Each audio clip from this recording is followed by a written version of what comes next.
was the history of my beloved cottagers. It impressed me deeply. I learned from the views of social life which it developed to admire their virtues and to deprecate the vices of mankind. As yet I looked upon crime as a distant evil.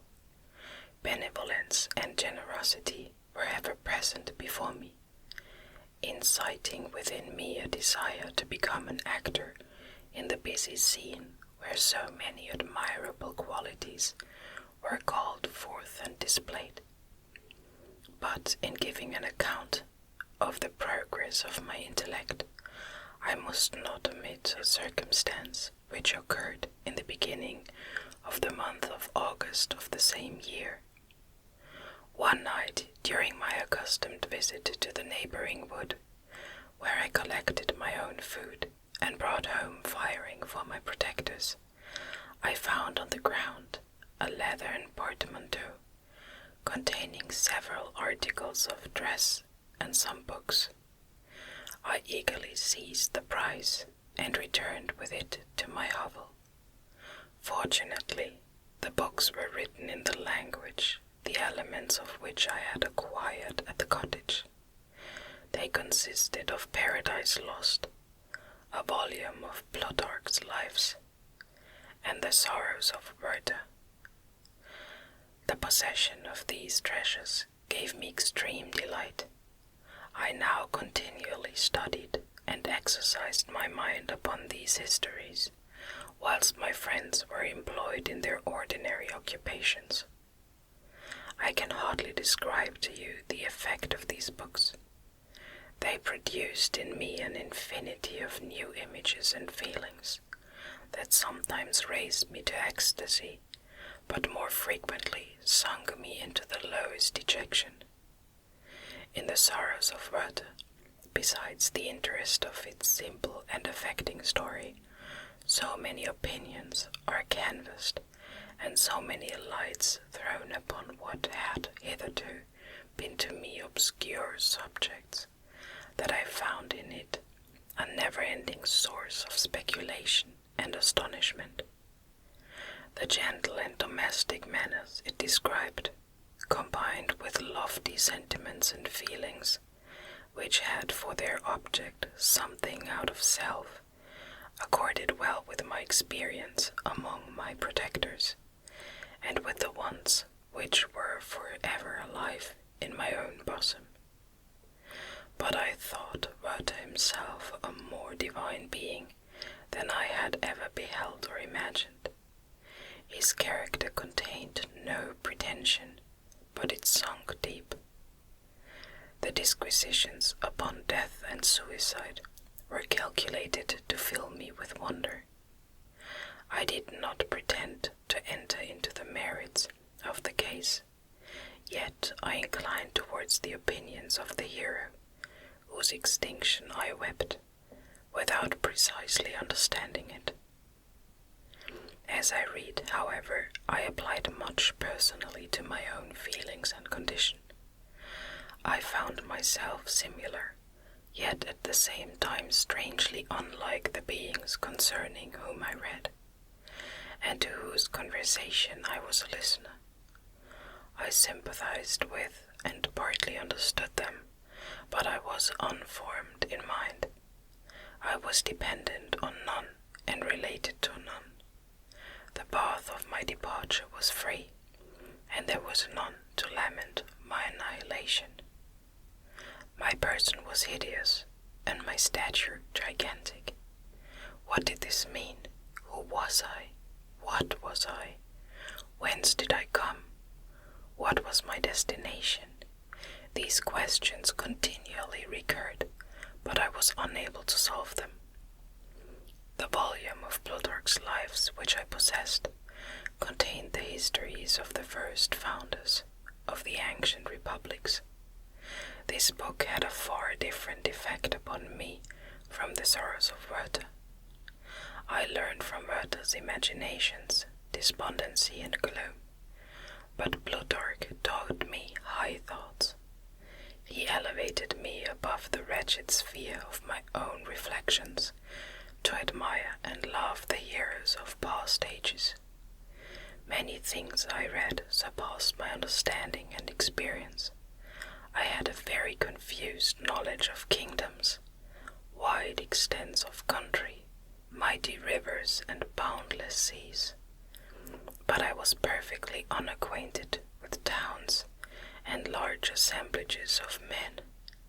The cottage of my protectors had been the only school in which I had studied human nature, but this book developed new and mightier scenes of action. I read of men concerned in public affairs governing or massacring their species. I felt the greatest ardor for virtue rise within me, and abhorrence for vice, as far as I understood the signification of those terms, relative as they were, as I applied them to pleasure and pain alone. Induced by these feelings, I was of course led to admire peaceable lawgivers, Numa, Solon, and Lycurgus, in preference to Romulus and Theseus. The patriarchal lives of my protectors caused these impressions to take a firm hold on my mind. Perhaps if my first introduction to humanity had been made by a young soldier, burning for glory and slaughter, I should have been imbued with different sensations. But Paradise Lost excited different and far deeper emotions. I read it as I had read the other volumes, which had fallen into my hands as a true story. It moved every feeling of wonder and awe that the picture of an omnipotent God warring with his creatures was capable of exciting. I often referred the several situations, as their similarity struck me, to my own. Like Adam, I was created apparently united by no link to any other being in existence, but his state was far different from mine in every other respect. He had come forth from the hands of God, a perfect creature, happy and prosperous, guarded by the especial care of his Creator. He was allowed to converse with and acquire knowledge from beings of a superior nature, but I was wretched, helpless, and alone. Many times I considered Satan as the fitter emblem of my condition, for often, like him, when I viewed the bliss of my protectors, the bitter gall of envy rose within me. Another circumstance strengthened and confirmed these feelings. Soon after my arrival in the hovel, I discovered some papers in the pocket of the dress which I had taken from your laboratory. At first I had neglected them, but now that I was able to decipher the characters in which they were written, I began to study them with diligence. It was your journal of the 4 months that preceded my creation. You minutely described in these papers every step you took in the progress of your work. This history was mingled with accounts of domestic occurrences.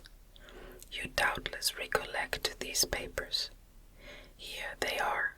Everything is related in them which bears reference to my accursed origin. The whole detail of that series of disgusting circumstances which produced it is set in view. The minutest description of my odious and loathsome person is given, in language which painted your own horrors and rendered mine ineffaceable. I sickened as I read. Hateful day when I received life, I exclaimed in agony. Cursed Creator, why did you form a monster so hideous that even you turned from me in disgust? God in pity made man beautiful and alluring after his own image, but my form is a filthy type of yours, more horrid from its very resemblance. Satan had his companions, fellow devils, to admire and encourage him, but I am solitary and detested. These were the reflections of my hours of despondency and solitude. But when I contemplated the virtues of the cottagers, their amiable and benevolent dispositions, I persuaded myself that when they should become acquainted with my admiration of their virtues, they would compassionate me and overlook my personal deformity. Could they turn from their door one, however monstrous, who solicited their compassion and friendship? I resolved, at least, not to despair, but in every way to fit myself for an interview with them, which would decide my fate. I postponed this attempt for some months longer, for the importance attached to its success inspired me with a dread lest I should fail. Besides, I found that my understanding improved so much with every day's experience that I was unwilling to commence this undertaking until a few more months should have added to my wisdom. Several changes in the meantime took place in the cottage. The presence of Safety diffused happiness among its inhabitants, and I also found that a greater degree of plenty reigned there. Felix and Agatha spent more time in amusement and conversation, and were assisted in their labors by servants. They did not appear rich, but they were contented and happy. Their feelings were serene and peaceful, while mine became every day more tumultuous. Increase of knowledge only discovered to me more clearly what a wretched outcast I was. I cherished hope, it is true, but it vanished when I beheld my person reflected in water, or my shadow in the moonshine, even as that frail image and that inconstant shade. I endeavored to crush these fears and to fortify myself for the trial which in a few months I resolved to undergo. And sometimes I allowed my thoughts, unchecked by reason, to ramble in the fields of paradise, and dared to fancy amiable and lovely creatures sympathizing with my feelings and cheering my gloom. Their angelic countenances breathed smiles of consolation. But it was all a dream. No Eve soothed my sorrows or shared my thoughts. I was alone. I remembered Adam's supplication to his Creator, but where was mine? He had abandoned me, and in the bitterness of my heart I cursed him. Autumn passed thus. I saw, with surprise and grief, the leaves decay and fall, and nature again assumed the barren and bleak appearance it had worn when I first beheld the woods and the lovely moon. Yet I did not heed the bleakness of the weather. I was better fitted by my conformation for the endurance of cold than heat. But my chief delights were the sight of the flowers, the birds, and all the gay apparel of summer. When those deserted me, I turned with more attention towards the cottagers. Their happiness was not decreased by the absence of summer. They loved and sympathized with one another, and their joys, depending on each other, were not interrupted by the casualties that took place around them. The more I saw of them, the greater became my desire to claim their protection and kindness. My heart yearned to be known and loved by these amiable creatures. To see their sweet looks turned towards me with affection was the utmost limit of my ambition.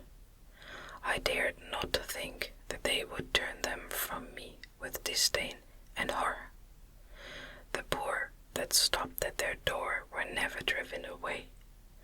I asked, it is true, for greater treasures than a little food or rest.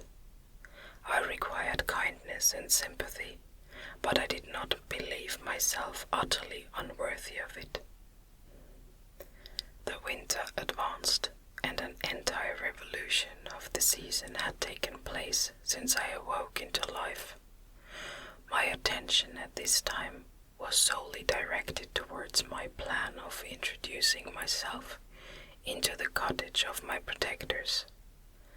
I revolved many projects, but that on which I finally fixed was to enter the dwelling when the blind old man should be alone. I had sagacity enough to discover that the unnatural hideousness of my person was the chief object of horror with those who had formerly beheld me. My voice, although harsh, had nothing terrible in it. I thought, therefore, that if, in the absence of his children, I could gain the goodwill and mediation of the old de Lacy, I might by his means be tolerated by my younger protectors. One day, when the sun shone on the red leaves that strewed the ground, and diffused cheerfulness, although it denied warmth, Safie, Agatha, and Felix departed on a long country walk, and the old man, at his own desire, was left alone in the cottage. When his children had departed, he took up his guitar and played several mournful but sweet airs, more sweet and mournful than I had ever heard him play before. At first his countenance was illuminated with pleasure, but as he continued, thoughtfulness and sadness succeeded. At length, laying aside the instrument, he sat absorbed in reflection. My heart beat quick. This was the hour and moment of trial, which would decide my hopes, or realize my fears. The servants were gone to a neighboring fair. All was silent in and around the cottage. It was an excellent opportunity, yet when I proceeded to execute my plan, my limbs failed me, and I sunk to the ground. Again I rose, and, exerting all the firmness of which I was master, removed the planks which I had placed before my hovel to conceal my retreat. The fresh air revived me, and, with renewed determination, I approached the door of their cottage. I knocked. "Who is there?" said the old man. "Come in." I entered. "Pardon this intrusion," said I. "I am a traveller, in want of a little rest. You would greatly oblige me if you would allow me to remain a few minutes before the fire." "Enter," said de Lacy, "and I will try in what manner I can relieve your wants. But unfortunately my children are from home, and, as I am blind, I am afraid I shall find it difficult to procure food for you." "Do not trouble yourself, my kind host. I have food. It is warmth and rest only that I need." I sat down and a silence ensued.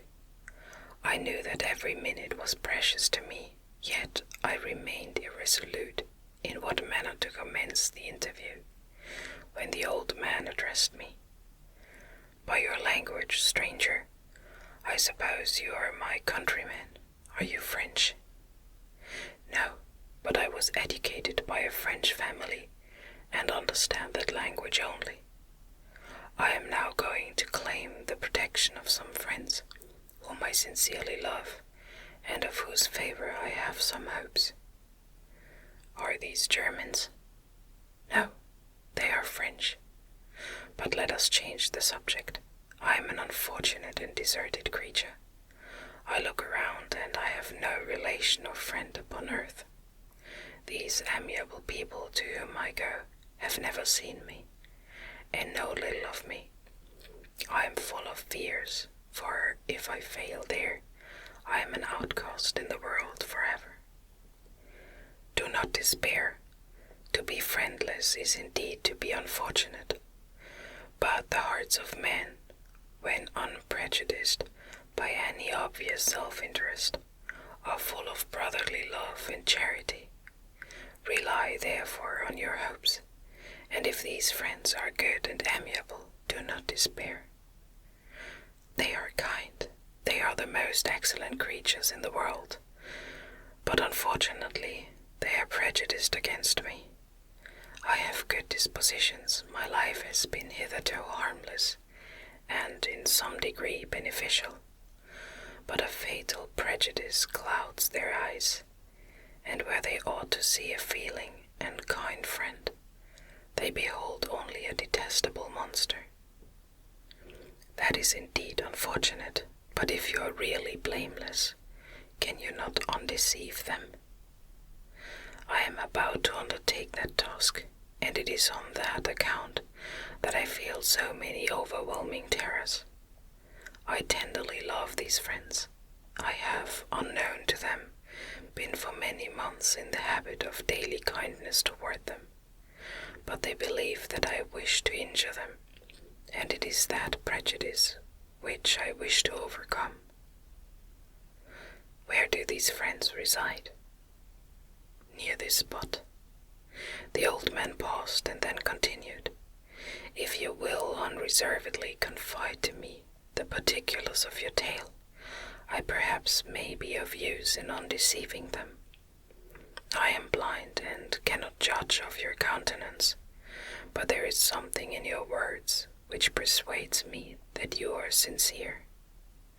I am poor and an exile, but it will afford me true pleasure to be in any way serviceable to a human creature.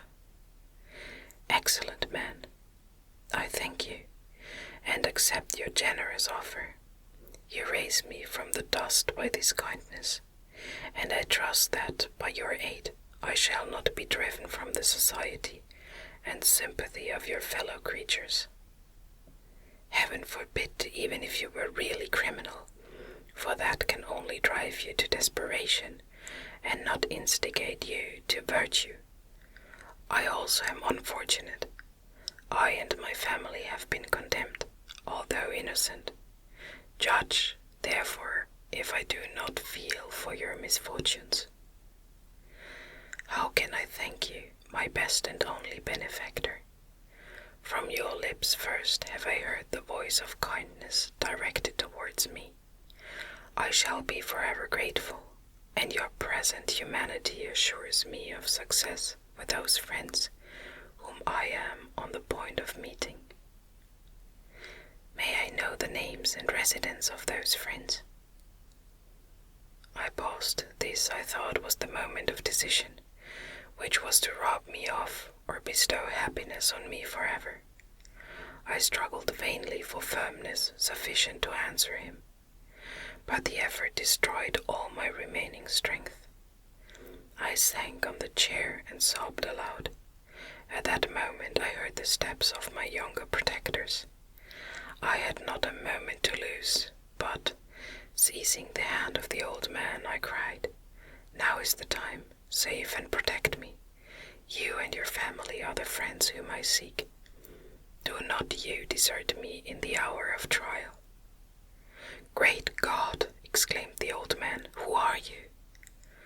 At that instant the cottage door was opened, and Felix, Safie, and Agatha entered.